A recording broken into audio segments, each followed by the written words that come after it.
रक्षा मंत्री का बड़ा बयान। भारतीय की धमक उस रावलपिंडी तक सुनी गई जहां पाकिस्तानी फौज का हेडक्वार्टर मौजूद है। यह नया भारत है जो आतंकवाद के खिलाफ सरहद के इस पार और उस पार दोनों तरफ प्रभावी कार्रवाई करेगा। राजनाथ सिंह, रक्षा मंत्री। करने के पहले मैं कहना चाहता हूं, जिन भारत विरोधी और आतंकी संगठनों ने भारत माता के मस्तक पर हमला करके कई परिवारों के सिंदूर मिटाए थे, उन्हें भारतीय सेना ने ऑपरेशन सिंदूर के माध्यम से इंसाफ दिलाने का काम किया है। और इसके लिए आज सारा देश भारतीय सेनाओं का अभिनंदन कर रहा है।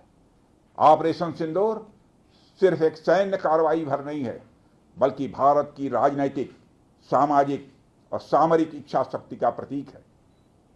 यह ऑपरेशन आतंकवाद के खिलाफ भारत की दृढ़ इच्छा शक्ति का और सैन्य शक्ति की क्षमता और संकल्प शक्ति का भी प्रदर्शन है। हमने दिखाया है, भारत आतंकवाद के खिलाफ जब भी कोई कार्रवाई करेगा तो आतंकवादियों और उनके आकाओं के लिए सरहद पार की जमीन भी सुरक्षित नहीं रहेगी। भारतीय सेनाओं ने ऑपरेशन सिंदूर को पाकिस्तान में मौजूद आतंकी ढांचा ढहाने के उद्देश्य से लॉन्च किया था। हमने उनके आम नागरिकों को कभी निशाना नहीं बनाया था, मगर पाकिस्तान ने न केवल भारत के नागरिक इलाकों को निशाना बनाया, बल्कि मंदिर, गुरुद्वारा, गिरजाघर पर भी हमले करने का प्रयास किया।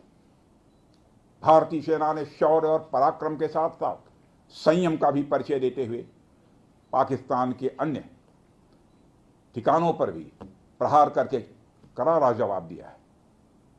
हमने केवल सीमा से सटे सैन्य ठिकानों पर ही नहीं कार्रवाई की, बल्कि भारत की सेनाओं की धमक उस रावलपिंडी तक सुनी गई जहां पाकिस्तानी फौज का हेडक्वार्टर मौजूद है।